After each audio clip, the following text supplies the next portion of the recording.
Pertama kami ucapkan dengan rasa syukur bahwa Pak Gubernur beserta rombongan dari DPR dan DPRD beserta Pak Kadis dan seluruh jajaran telah hadir di tempat TPI ini tadinya Pak, tempat pelantikan kita. Alhamdulillah hari ini beliau ingin berkunjung dan berdiskusi, berdialog mungkin dari Bapak Ibu, ada yang ingin disampaikan kepada beliau. Hari ini juga ada rencana kunjungan mau melihat teman-teman pembudidaya yang mau panen dan lain sebagainya. Maka untuk mempersingkat waktu, mungkin kami persilahkan langsung saja kepada Pak Gubernur ingin ada yang disampaikan atau kepada nanti warga akan bertanya. Kami persilahkan. Assalamualaikum warahmatullahi wabarakatuh. Ini yang saya hormati anggota DPR RI dari Dapil DKI, anggota DPRD DKI, ada Pak Bupati, tentu juga Kepala Dinas, Kepala Biro, juga bapak-bapak dari Kelautan Perikanan ya. Untuk semua tokoh masyarakat yang hadir dari tempat ini, yang bisa saya sebut satu persatu semua. Sekali lagi selamat pagi semua. Saya kalau ke Pulau Seribu, saya bilang saya pasti ingat kampung saya. Makanya waktu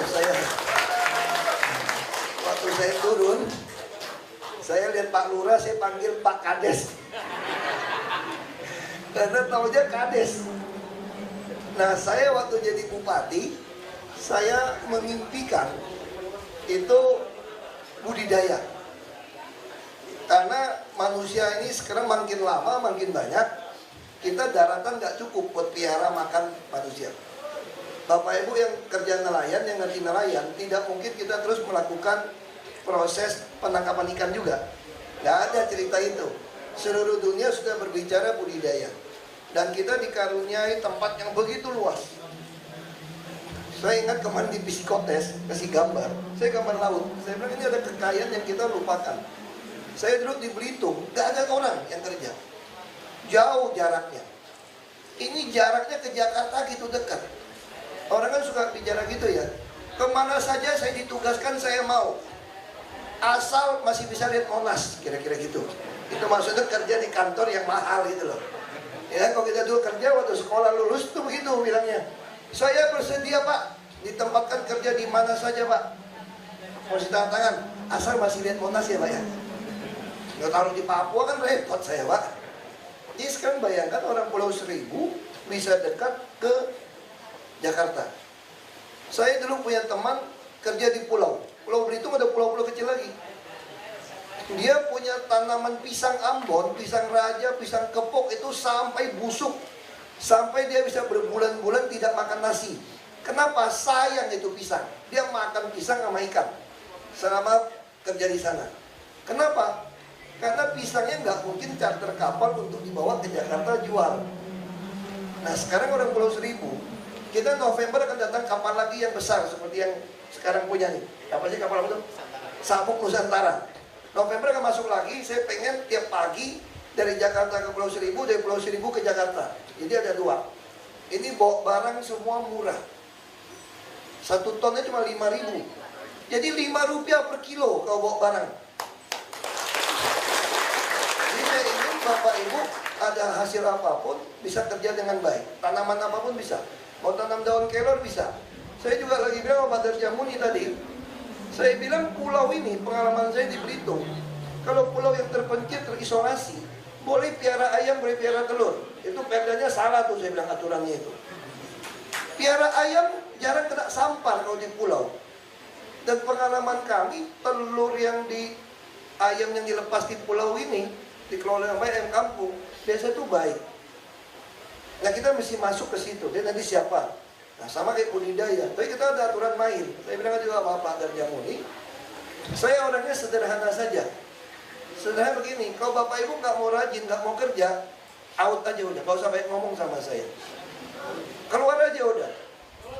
Lalu kalau saya nggak makan gimana? Gue piara lu makan 3 kali sehari, lu udah paham. Tapi gue kurung di panti. Kita lagi bangun di Cianjur, Tangerang. Jadi aku nggak mau kerja, nggak bisa makan. Sini anakmu saya sekolahin. Terus saya mau ngapain? Kok kurungnya lu kasih makan gratis 3 kali? Tapi yang mau kerja harus. Kita juga tidak ingin per kelompok bagi rata. untuk mulai awal. Saya udah minta diubah sistemnya. Karena banyak orang, kalau per kelompok, saya pengalaman jadi bupati. Bagi sapi per kelompok jadi rendah. Bagi perahu nelayan per kelompok, nggak semua nelayan. Jadi lama-lama malas. Hancur tuh kapal bagus-bagus, gede-gede. Bapak Ibu nelayan, saya tahu persis, saya perhitung nih main. Namanya bantuan kapal dari pusat. Udah korupsi kadang-kadang, kayunya jelek, ruasnya jelek, betul nggak? Udah kacau. Saya ngerti betul. Makanya saya menentang itu. Sama kayak beras raskin. Tahun ini kita coba beras raskinnya dari Ibu. Saya nggak mau lagi pemerintah subsidi 7.000 per kilo. Lalu katanya beras raskin itu dibeli 1.400, 1.800. Berasnya kadang jelek lagi.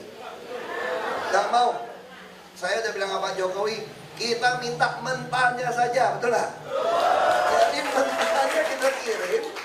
Ya misalnya si A, misalnya Ahok, dapat jatah beras raskin 20 kilo. Pemerintah subsidi berapa? 7.000. Ya sudah, sini 140.000 masuk rekening saya.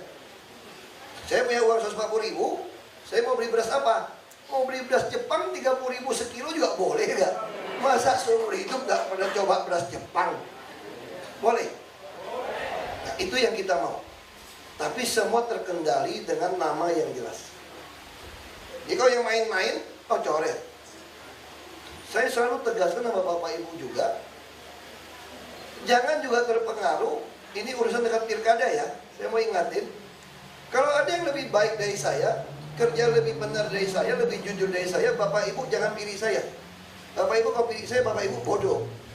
Masa punya duit beli motor Jepang, beli motor Cina, mau nggak? Harganya sama, beli motor Jepang sama motor Cina, mau tanya. Motor Jepang dong. Jadi kalau ada yang lebih bagus dari saya, lebih baik dari saya, jangan pilih saya jadi gubernur, Bapak Ibu. Pilih dia. Supaya jelas. Gitu loh. Tapi yang orang nggak pengalaman cuma jual obat, Bapak pilih, ya bodoh juga nanti. Jangan beli kucing dalam karung juga, gitu loh. Tukang jual obat banyak, jual kecap selalu kecap nomor 1, betul nggak? Dan kampanye sama. Kalau saya nggak pernah jual kecap saya nomor 1. Silakan tanding.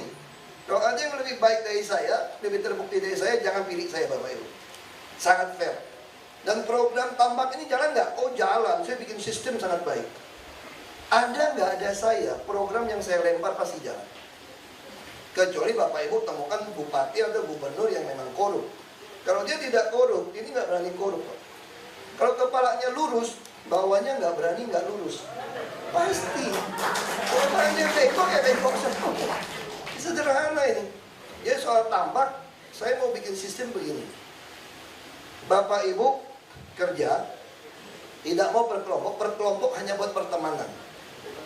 Masing-masing orang harus tanggung jawab sanggup berapa. Bagi hasil berapa? Bagi hasilnya gampang. Udah potong semua biaya, Bapak Ibu yang kerja 80%. Mana ada bos gitu baik hati ya? 80 Bapak Ibu loh. Kami 20. Pemda, enak aja duit Pemda kok, masa gratis, bagi dong. Udah, untung udah gue balik. Kalau sama bos-bos kan kamu 10, saya 90, betul nggak? Ini kan 80, kami 20 nih. Nanti 20 ini buat siapa? Bukan buat kami ini orang tua. Nanti Bapak Ibu udah mulai kompak, udah kelihatan mana yang tukang bohong, mana yang cuma pintar ngomong, kan banyak nih. Cuma minta jatah, kan banyak nih orang nih. Nanti mulai kelihatan mana yang rajin, mana yang pintar. Pasti biasa orang yang rajin, yang jujur tuh berteman sama yang jujur. Yang ngerokok pasti teman sama yang ngerokok. Yang nggak ngerokok berteman sama yang nggak ngerokok. Kira-kira gitu kan. Nanti mulai berkelompok, kita akan bentukkan koperasi. Tapi koperasi bukan kepala untung duluan, nggak ada. Jadi koperasi kita ini harus dari pertemanan tadi. Bapak Ibu seleksi anggota yang jujur, yang baik. Kalau yang nggak jujur, yang nggak baik, yang nggak produksi, tampaknya buang. Nggak usah diajak. Nggak usah takut dia kelaparan, percaya sama saya. Orang malas itu jarang yang mati kelaparan dong. Karena dia nggak malu, dia minta makan. Dia nggak usah pusingin orang-orang kayak gitu. Nah lalu koperasi inilah 20% dari kami nanti. Keuntungan tadi kami akan bagikan ke koperasi. Kami nggak ambil uang, tapi sekarang nggak bisa. Karena kami nggak tahu siapa. Kalau bentuk koperasi dulu, KUD itu langsung. Kepala untung duluan, bukan koperasi unit desa tuh. Kepala untung duluan. Pengalaman, sekarang saya tanya Bapak Ibu, ada berapa banyak koperasi kita yang sukses berhasil? Bikin anggotanya makmur. Tapi kalau koperasi didirikan dari pembudidaya yang jujur dan rajin, dia pribadi dapat 80% udah kaya, lalu 20% ditaruh di koperasi yang dia juga anggota di dalamnya. Makanya saya sengaja buat DPR RI, saya ingin kalau ini berhasil, ini dicontek seluruh Indonesia.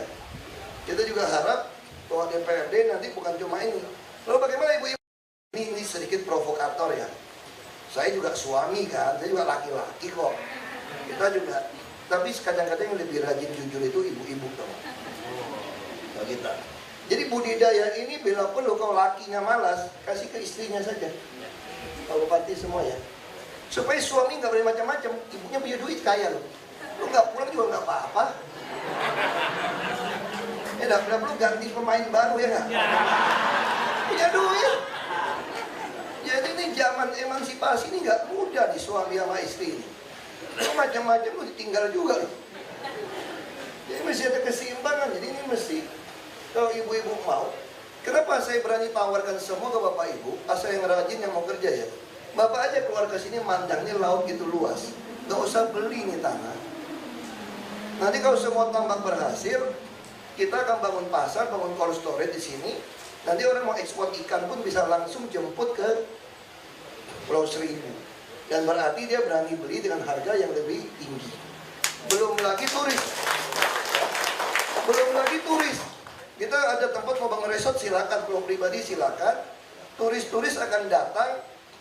Dia ke kami kan bangunkan juga restoran terapung kalau udah rame. Supaya itu bisa masak, turis akan langsung beli taruh. Pulau Seribu nggak ada tempat yang lebih hebat lagi. Dekat ibu kota 1 jam saja udah setengah jam dari laut yang bagus. Maldives masih jauh. Jadi saya harap Bapak Ibu manfaatkan kesempatan ini. Kita soal piara ayam tentu juga harus dipikirkan isolasi. Karena kita butuh makanan banyak. Tiap hari orang lahir gitu banyak. Yang lahir sama yang mati nih lebih baik yang lahir sekarang. Kacau nggak? Kalau dia imbang nggak apa-apa. Sampai sekarang di Jakarta nih, orang Jakarta kalau begitu lahir sekarang ya, orang Pulau Seribu saya lahir, dia bisa hidup rata-rata 76 tahun sekarang. Orang kalau di Jakarta Selatan 79 tahun. Jadi sekarang indeks pembangunan manusia kita tinggi sekali. Ya, ini pembangunan manusia itu ada hitung berapa lama dia sekolah. Sekarang Jakarta rata-rata sekolah 10 tahun. Dulu Jogja lebih bagus. Dulu orang Jogja sekolahnya paling lama, nggak putus. Sekarang orang Jakarta 10 tahun, orang Jogja cuma 9 tahun rata-rata sekolah. Jangan salah loh. Kalau guru-guru Jogja bagus nggak? Bagus, Jakarta kalah. Kalau guru orang Jogja tuh baik. Tapi putus sekolah di Jogja, yang SMA itu udah capai 14%. 13%. Di Jakarta hanya 0,4. Kenapa? Karena KJP kita jalan. Nah, saya yakin ada program yang lulus perguruan tinggi negeri dikasih 18 juta. Nanti disurvei lagi tahun ini, tahun depan, pasti di atas 10 tahun. Orang Jakarta akan sekolah. Nah, kalau Bapak Ibu kesehatan jaga dengan baik, umur Bapak Ibu pasti sudah 80 tahun. Dunia, jadi indeks pembangunan manusia dianggap bagus kalau capai angka 80. Jadi itu apa? Angka yang diukur, lama sekolah, lama kesempatan hidup, bisa berapa panjang usianya, sama daya beli. Kita udah mencapai 78,99. Jakarta tertinggi di seluruh Indonesia. Berarti saya dan seluruh DPRD hanya perlu menganggarkan program yang tepat untuk menambah 1,01. Kalau capai 1,01, maka Jakarta standar dunia 80 angkanya. Dan saya yakin survei tahun ini dan tahun depan akan mendekati ke situ. Yang penting kalau Bapak Ibu sakit, jangan main dokter-dokteran sinse-sinsean ya. Jangan beli cap naga, cap gajah, cap beruang, cap macan sembarangan minum loh. Nanti kena stroke nanti. Lebih baik kalau nggak sehat, datang ke puskesmas terdekat, diperiksa dengan baik. Supaya tahu ini bisa bakal stroke atau tidak. Semua orang pengen umur panjang. Nah, saya yakin, sekarang Bapak Ibu KTP Pulau Seribu, kalau naik bus Transjakarta di darat nggak bayar loh Bapak Ibu, tahu nggak? Itu untuk apa? Supaya dompet Bapak Ibu nggak kempes, maksud saya. Nah, kita juga lagi siapin kapal. Saya lagi hitung, apakah nanti tunggu sabuk, tadi sabuk apa? Ya, sabuk Nusantara tadi kalau ada 2, saya tinggal hitung apakah perlu kami subsidi harganya. Sekarang bayar berapa? 15.000 ya? Saya lagi hitung, apakah saya mau bikin kapal sendiri atau saya bayar subsidi mereka, Bapak Ibu cukup bayar 3,5, atau bayar 7.000 pulang pergi, termasuk naik bus gratis. Nah, kekurangannya kami yang bayar. Kami lagi hitung.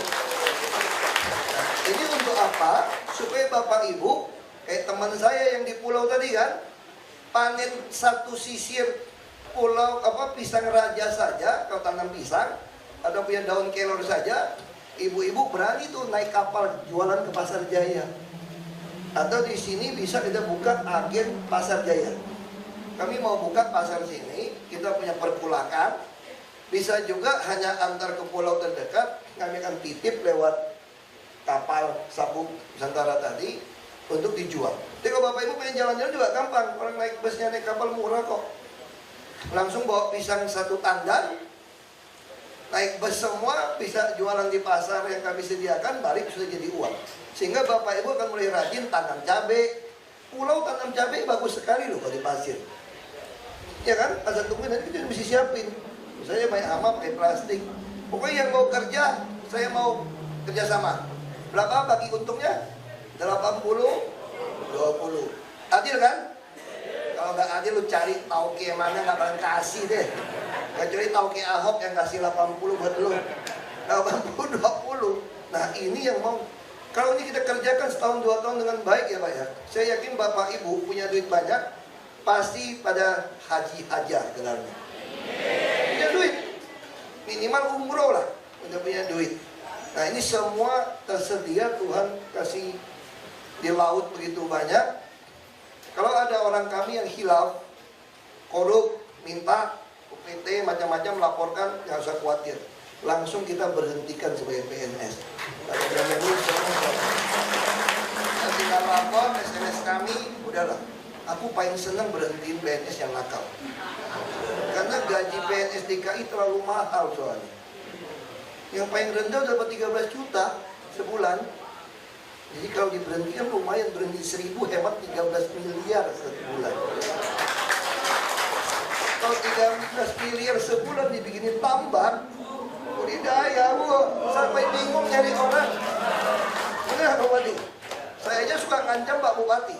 Kalau Bupati kerja nggak bener nih, gue mau bubarin Bupati di Belitung, di Pulau Seribu, gue jadiin camat aja sini. Ngapain biara Bupati nggak ada guna, betul lah? Aku mau bubarin. Jadi Pulau Seribu kita minta, makanya aku buat DPR, ubah undang-undangnya DKI Jakarta tidak ada Kabupaten Pulau Seribu. Cuma 20.000 orang lebih, ngapain diurusin orang itu banyak? Habisin ratusan miliar. Mendingan semua kok kirimin duit mentahnya ke orang Pulau Seribu. Daripada banyak urusan pejabat. Ini pikiran dagang aja. Saya ini orang dagang, saya pikir dagang aja.